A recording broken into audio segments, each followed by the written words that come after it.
오늘 바이블 타임은 9월 17일 예레미야 24장과 25장입니다. 9월 17일 예레미야 24장과 25장 무화과 두 광주리라는 제목입니다. 먼저 예레미야 24장에는 선지자 예레미야가 본 두 무화과 광주리에 대한 환상 이야기가, 25장에는 남유다와 온 열방을 향한 심판 계시가 담겨 있습니다. 하나님께서는 남유다의 관영한 죄악과 돌이킬 수 없는 형벌에 대해 매우 상세히 말씀하시죠. 마치 법정 피고에게 선고되는 모호함 없는 명백한 판결문처럼 예레미야서는 최종 판결 선언을 향해 나아갑니다. 재판장이신 하나님은 철저한 현장 검증과 증거를 제시하시고 때론 백성의 대표이자 중재자인 선지자에게 변론의 기회도 주시며 이것이 공의와 정의의 온전한 판결임을 재차 밝히십니다. 한편 예레미야는 이것이 하나님의 공의의 판결이자 또한 사랑의 판결임을 계속해서 보여줍니다. 온 우주의 감찰자이자 심판자로서 한 번만 선고하셔도 될 것을 거듭 말씀하시고 또 말씀하신 우리 하나님, 연약한 인간의 범죄함을 오랜 시간 인내로써 참으시고 경고하시고 또 용서하시는 하나님, 형벌문 곳곳에 드러난 회복적 소망과 소생의 기회를 통해 우린 이 하나님의 깊은 사랑과 높은 공의의 마음을 발견하게 됩니다. 오늘 본문 역시 이 하나님의 온전하신 공의와 사랑의 마음이 발견되는데, 먼저 24장에는 두 무화과 광주리, 좋은 무화과 광주리와 나쁜 무화과 광주리의 환상과 하나님의 계시가 담겨 있습니다. 5절부터 8절을 읽겠습니다. 나 주 이스라엘의 하나님이 말한다. 내가 이곳에서 바벨로니아 사람의 땅으로 내쫓은 유다의 포로들을 이 좋은 무화과처럼 잘 돌보아 주겠다. 내가 그들을 지켜보면서 잘 되게 하고 다시 이 땅으로 데려오겠다. 내가 그들을 세우고 헐지 않겠으며 내가 그들을 심고 뽑지 않겠다. 이제는 내가 그들에게 나를 그들의 주로 알아볼 수 있는 마음을 주겠다. 그러면 그들이 온전한 마음으로 나에게 돌아와서 나의 백성이 되고 나는 그들의 하나님이 될 것이다. 그러나 유다 왕 시드기야와 그의 대신들을 비롯하여 예루살렘의 남은 사람들과 이 땅의 남은 사람들과 이집트 땅으로 간 사람들은 아주 나빠서 먹을 수가 없는 나쁜 무화과처럼 만들어버리겠다. 나 주가 분명히 말한다. 아멘. 이사야서를 비롯한 많은 선지서를 보면 하나님께서 이스라엘을 이 무화과 나무에 비유하십니다. 성경에는 무화과 나무에 얽힌 다양한 이야기들이 있는데 저 옛날 에덴 동산에서 선악과를 먹고 부끄러워 가린 것이 바로 무화과 잎이었고, 그렇게 유다 전승에서는 이 무화과를 선악과로 여기기도 합니다. 주렁주렁 달린 열매로 번영과 평화를 상징하는 무화과는 히스기야의 중병을 치료하는 약재로도 사용되었고, 또 사울에 쫓겨 지친 다윗과 그의 병사들을 재빨리 회복시켜준 풍부한 에너지원으로 사용되기도 하였습니다. 그런데 이 무화과의 중요한 특징은 그냥 자연적으로 맺어지는 열매가 아니라는 것입니다.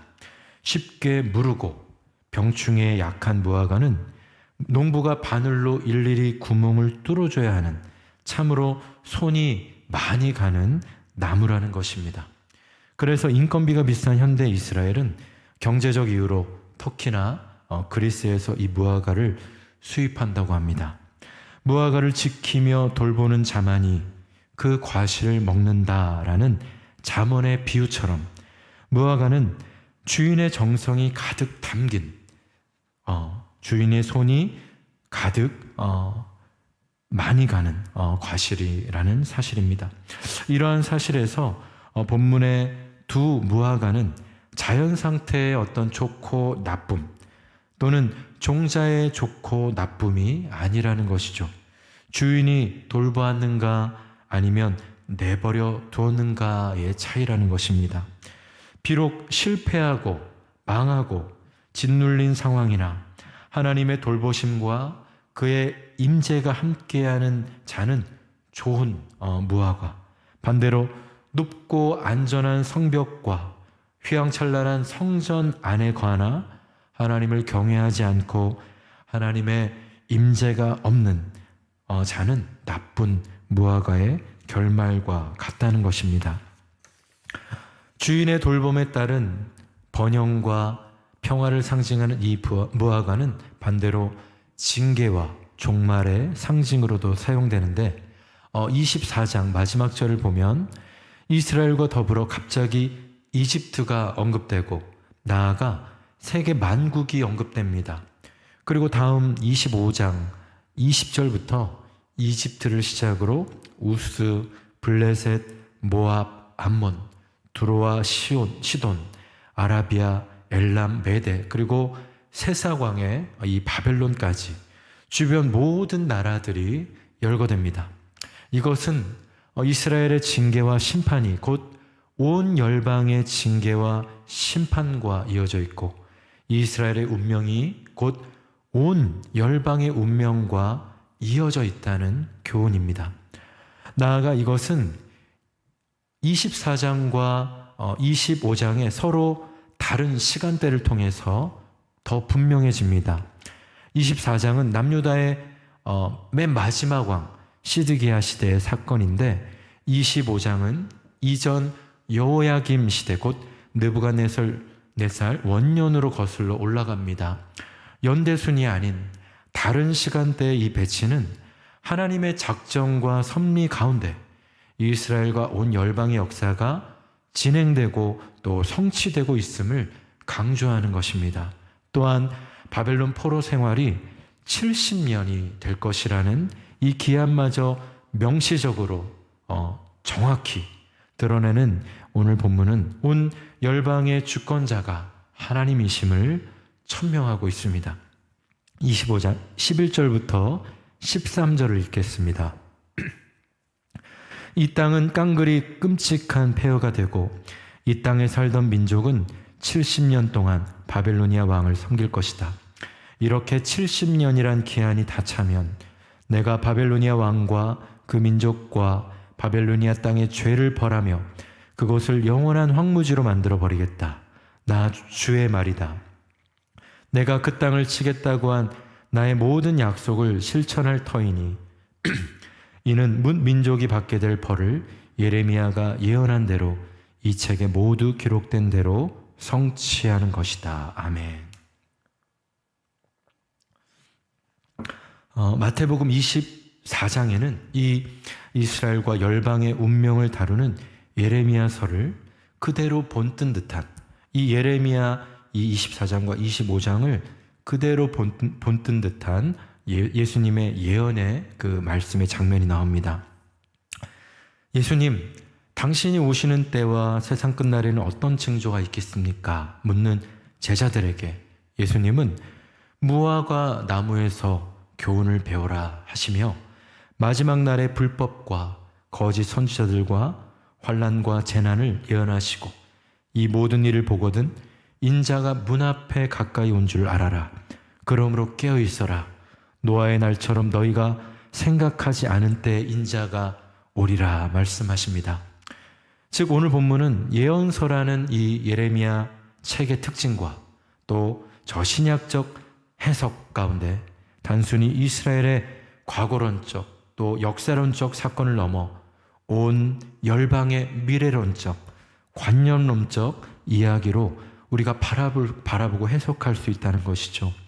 연대순이 아닌 하나님의 때와 섭리를 강조하며 땅 이 끝에서부터 저 끝까지 이 민족에서 저 민족까지 온 열방이 맞이한 또 맞이할 인류 역사를 통찰하는 예언서를 통해 영적 이스라엘인 오늘 우리는 교회와 이어진 세상의 운명과 하나님의 카이로스를 깊이 묵상하게 됩니다. 오늘 잠시 본문을 묵상하며 선택된 자로서, 은혜 받은 자로서, 좋은 무화과로서의 기쁨과 안도에서 그치는 것이 아닌 마지막 날 심판대 앞에 설 온 열방 나쁜 무화과를 생각합니다. 왕 같은 제사장의 책임으로, 안타까운 애통의 심령으로 오늘 우리의 소명과 사명을 기억합니다.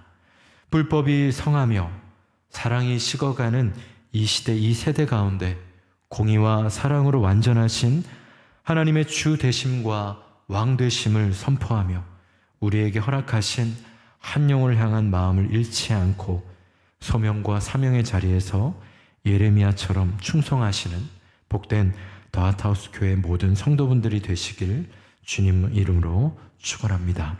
이 시간 주님 가르쳐 주신 기도하시고 개인 기도하시겠습니다.